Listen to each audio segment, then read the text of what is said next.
Everybody, this is Jago79 on Lethal Lady's second channel, and I want to share with you a very personal story about me and my father.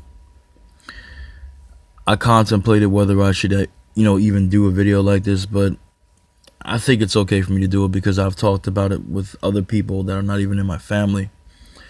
It's probably not going to be that long, but however long I have to tell you, that's how long this video is going to be.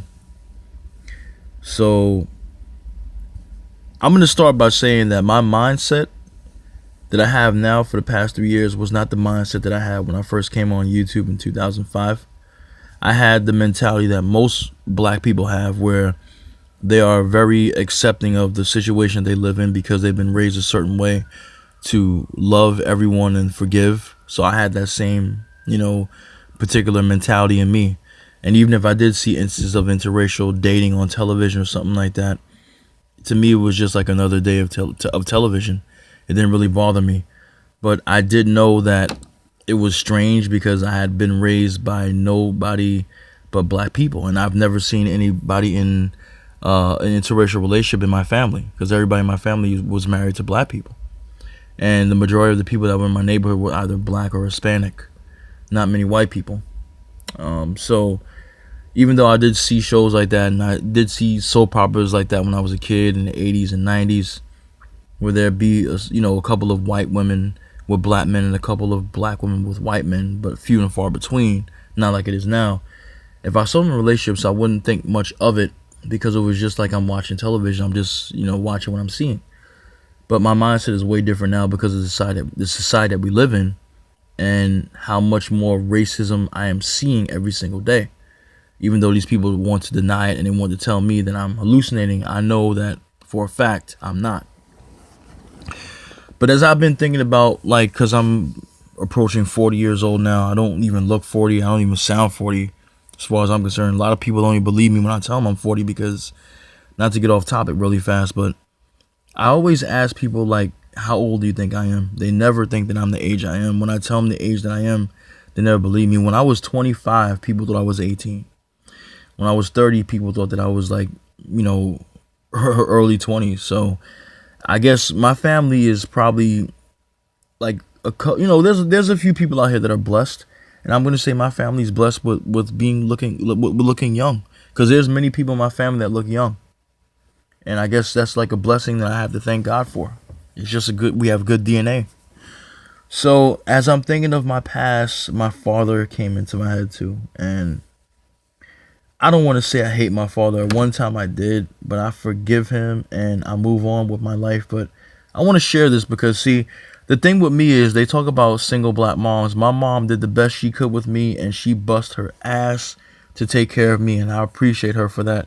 And I'm really going to be devastated when the day comes when my mother is called to God and she's not living on this earth no more, because she did a lot for me and she still sacrificed for me now.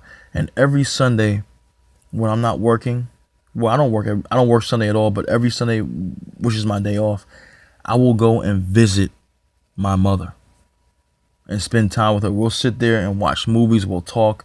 I told you guys recently when I did that video about promoting black women on this channel even further and harder, that I watched All Eyes on Me with my mom. I never seen that Tupac movie before, but I watched it with her. We had seen it for the first time together. So I love going to mom's house and spending time with her. It's fun. Sometimes she'll come over here on a Tuesday when I'm off, if I'm off, because the hospital that she always went to is across the street from this particular house, so it's very convenient for her. So thinking about my dad, and my dad was hardly in my life like some black males or some black females as well, so they could relate to this story. But my mom was always there, my aunt was there, and my uncles and my grandmother was there. They were the ones that raised me. My father would come sometimes around and stuff like that, so he would take me bike riding. He'll make sure that I'm safe and everything while I'm riding my bike up and down the hill, or he'll take me to the park and I'll ride my bike for a while he's sitting on the bench and smoking a cigarette. Unfortunately, my father was in that time. If you guys are familiar with Paid in Full, he was actually a very long descendant. I won't say descendant, a long resident. That's the word I'm looking for. He was a long resident, a long time resident of 125th Street. before it became gentrified like it is now. I'm talking about when I had to go down there and see him as a kid, because my mother and him were never married. They were just together. He would be, I forgot the building, but the area that he was in, I'm just going to tell you like this. If you're not anybody in my age range, you wouldn't know what I'm talking about, so I have to describe it to you. There was a time on 125th Street, you wouldn't know it now. You wouldn't know it now. But there was a time on 125th Street where there were nothing but dilapidated buildings. Every other corner had a bodega that sold alcohol and stuff like that and other kind of shit. And there were a lot of drug addicts just out there on the street in broad daylight. And you see them twitching and slurring their words. And my mother would be like, come here, hold my hand. She would literally tell me to hold my hand. That's what she would tell me when I'm going down there to see him. Because I wanted to see my dad, but I hated going down 125th Street. And I'm not going to lie to you. I used to ask my mom sometimes when I was down there after being there for a while. You know, you're a little kid. So a little kid's attention span and like their patience ain't going to be as good as an adult. And some adults don't have good patience either. So, you know, but after being on there for like a half hour to an hour, I'm asking my mom, when we going home? When we going home? Because I didn't want to leave when it got dark. And my mother made it a point not to leave when it got dark. And if she did, like, say, like now when it's like, you know, October or November and we leave at 4 o'clock or 4:30 and it's getting dark outside, my father would literally walk me and my mother to the train station because it was bad down there. People getting stabbed and shit. People getting shot. It was bad. It was bad, people. It was bad. And if you came from that time like me, you know what I'm talking about. So moving on now. Okay, I don't want to regress. I don't want to digress. But I love my father. I loved him. And every chance I got to see him, I enjoyed it. But there was these times where he would call and tell me he was on his way.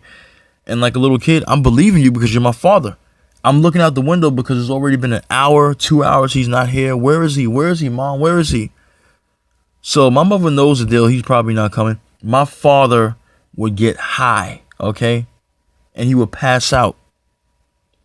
And then wake up at like 5 o'clock, 6 o'clock in the afternoon and tell me he's on his way. And he would still come and see me, but he would come late. And my mom didn't like that because especially if it was a school night, you know, I have to go to school next day. She don't want me staying up late like that because I had to go to bed at least by 8:30, 9 o'clock when I was a little kid back in the 80s. And then he would come on the weekend. She would let me stay up a little longer because it's the weekend. I don't have to go to sleep, but she would just let me go to sleep when it's time for me to pass out. But a lot of people in the family would say things about him, and I would be the only one to defend him because I saw the good in my father where nobody else saw the good in him. He would take me to the park. We would talk. I would talk to him about religion because I was a very religious child back then. I served the altar. I was an altar boy. I met various people of the archdiocese in my youth. Even in my teen years, I got to serve in St. Patrick Cathedral in Manhattan. I got to meet John Cardinal O'Connor, who died. I didn't get to meet Pope John Paul, but I was very heavily into the church because of the upbringing that I had. My mother's a religious person, but she's not the religious type where she don't let me watch violent movies or violent television shows. She would let me watch that, but she would have to look at it with me. It was parental supervision there. So, excuse me. After a while, you know, I got older and stuff like that, had a girlfriend and stuff like that, and as time went on, my father would be in and out of jail because he was doing drugs and stuff like that. He at one time had told me when I was 12 years old back in 1991 that he actually had murdered 2 people, okay? And it was over drugs. He even told me that he was outside with his friend one time at night and a man literally committed suicide right in front of him, jumped off a building and landed right, not near 10 feet near them, right, like not even that far away from them. I don't know how true that is, but he was running with a tough crowd, so it's possible. He even knew Nicky Barnes. He knew Nicky Barnes. If people know who Nicky Barnes is, then okay. If you've seen that movie with Denzel Washington, American Gangster, you know who Nicky Barnes is in that movie, and that's not the character that Denzel Washington played, but he was a character in that movie. So anyway, the turning point for me and my father, because I would keep in contact with him through letters and stuff. I even went to see him in jail as a child when I was 11 years old back in Had to be 1990 because he was in and out of jail, ladies and gentlemen. 1991 he was out, went back in. He would go back in. So it was like it's like you got to fuck up in your life when you got somebody that constantly goes in and out of jail every fucking time, every minute. That they just like they love jail. So and you always go to jail for drugs or something like that. So I would see him one time or a couple of times, and then I get a phone call, and it says you have a collect call from. I'm not gonna say his name, but. And I'm like, oh my God. I'm saying to myself as a kid, oh my God, my father, don't tell me. And he's in jail. I wanted to see him in jail. I had to get my fingerprints, stuff like that, to go to jail and see him. And it's just like in the movies or on the television shows where you sit at the damn table and you talk to him, and then the guard says it's time for him to go. And that's the only time I went. My mom did not even want to take me, but I wanted to see my dad so bad because I loved him that I wanted to see him, and she allowed me to go, and she endured that for me. We only went that one time. And me as a kid not even realize that there's rapists and murderers sitting right next to us with their families, okay? So, 26 years old, his uncles died, who were my uncles as well, and his watch had broke when he was in jail. He asked me, because I was working at the Red Cross at the time, making some good money at the American Red Cross, he asked me to buy him a new watch. And I told him that I wasn't going to be able to do that because I got bills to pay of my own, because I was paying off, my own debts and help my mother pay the light bill and the rent and stuff like that, because I was trying to do that for my mom. So he got mad at me to the point where he told me I am no longer his son. He said if he dies, do not come to his funeral because I am no longer his blood. As far as he's concerned, we're not related anymore. And for me, the person that was always defending him against everybody else in my family that said bad things about him, even my grandmother, who I love her so much, who knew better about him than I did, because he actually struck my mother one time back in 1977. I never knew about that, but I confronted him about that later on. I felt really messed up about that because I'm a 26-year-old man at that time in 2005, and he wrote me this letter, and I was crying. My mother was still living with me at the time, and she seen the letter, and like any parent, man or woman, their child is hurt, their child is crying, their child is devastated. They're going to be angry at the person that made their child feel that way. My mother kept that letter, and she probably still has it now, and she was pissed. And I wrote my father back, and I told him to go fuck himself. I told him that since I'm not your son anymore, you can kiss my ass, and I don't give a fuck what happens to you. I don't care if you get killed in prison. I said, I won't even so much as piss on your grave because we're not related anymore. And for 4 years, until I was 30 years old, he came back into my life again in 2009 when I was 30. I think I was playing a game or something that was during the daytime when I was off on my job, because I'm a gamer. Everybody knows I'm a gamer. I like to play games sometimes. My mother comes and says he wants to talk to me. Said it's your choice. So I said it's 4 years. I'll forgive him. I'll see what he has to say. I decided to give him another chance. So my mother was leaving because she was going to another location, like she was moving to another area, and I wanted to stay in the home that we lived in, so I decided to keep, paying the rent and stuff like that. And he wanted to live with me because he wanted to, start over and have a better relationship with his son. So me and him was living together for a while, but he didn't go to work. He collected a check like these people that collect checks on the first of the month, every month. But he wouldn't do anything around the house. He would make a mess when he makes food. He would leave greasy stains on the stove, and he would piss on the seat, leave pee in the toilet and not flush the toilet. I'm like, what are you doing here? I was working 2 jobs at the time now at age 30. And I said, you're not doing your part. So I basically barked on him. I said, even though this is my father, I barked on him. I said, yo, I'm busting my ass here. I know you're helping me out, but I'm busting my ass for 2 jobs here, and I'm tired when I come home, and I want the house to be at least clean, because if I'm not here and you're here all day doing nothing because you will just watch television, you could at least clean the house and keep it, situated, keep it good when I'm not around. So I told him to go in the bathroom because he had pissed all over the toilet seat. I said, what is this here? I said, you peeing over the seat? What's it? I said, come on, man. I know you're my dad, but you got to clean up after yourself. You're not a child. You're a grown-ass man. You're not setting the example. You're not setting the example if I was a little kid. I mean, come on. So he felt some type of way because I was stepping to him, he says. He literally smacked my glasses, and my father never hit me ever in my life until that day. And at this time, we was already living together for a while, so I was 32. This was in 2011. I swear to you people, I am telling you the God honest truth. My mother will vouch for me. This man, she wasn't there, but I called her on the phone after this happened. He smacked my glasses off. And I'm in shock at this point. Like, this guy just smacked he literally put hands on me. And then I swear to you people, I swear to you, he put his hands on my throat and he squeezed. I'm not kidding you.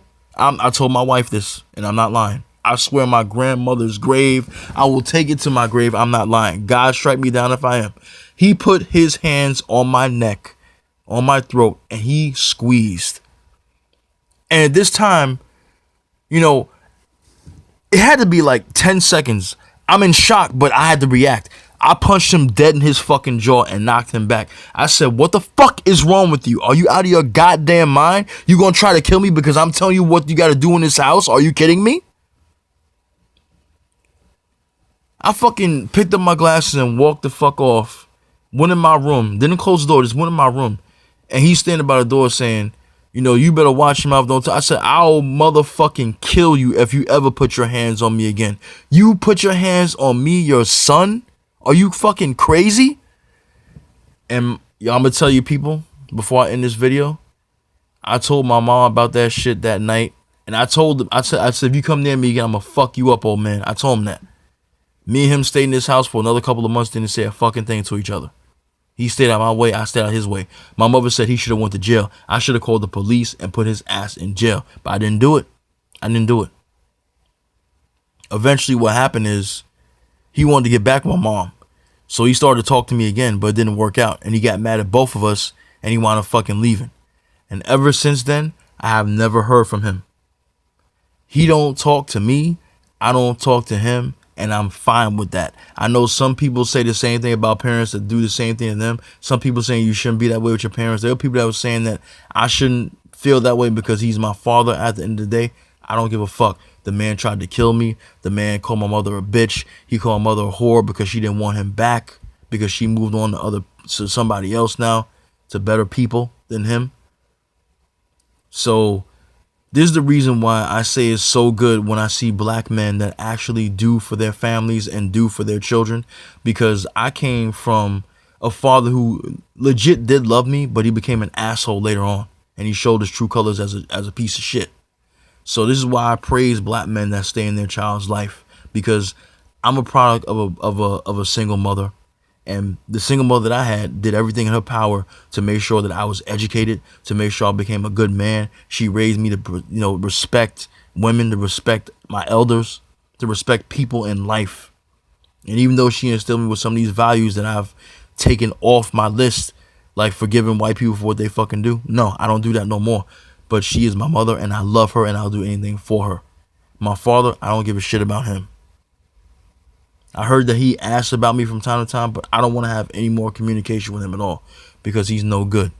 The moment that he put his hands on my neck is the moment that he did the worst thing he could have ever done, and I don't want him as my father anymore. Even if he's still going to be my father, I know by blood he is, but I don't want nothing to do with him.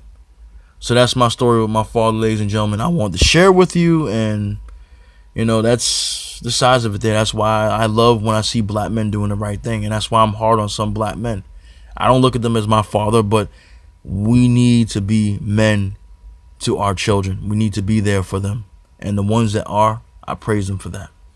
Sorry, this video was long. Hope you got through it. If you have any comments or any kind of feedback you want to leave on my comment section, let me know. I'll definitely check down there and I'll get back to you guys. Take care. And as always, be safe.